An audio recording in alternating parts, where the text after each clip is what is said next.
All right. So all the wiring's redone. I made new cap, new grommet, new insulators on the inside. We're going to go ahead and give it an ops check before we put all the skin back on. But I think it's ready to go. Let's see if it makes takeoff power. There's number 1 engine. Number 2. 3. 4. Okay.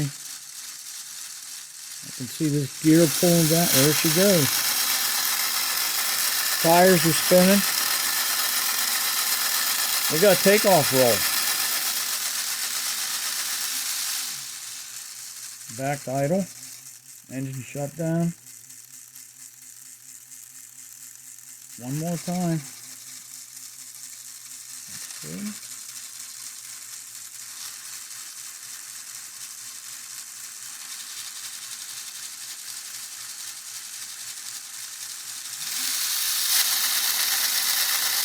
I think we're going to call that a successful takeoff roll.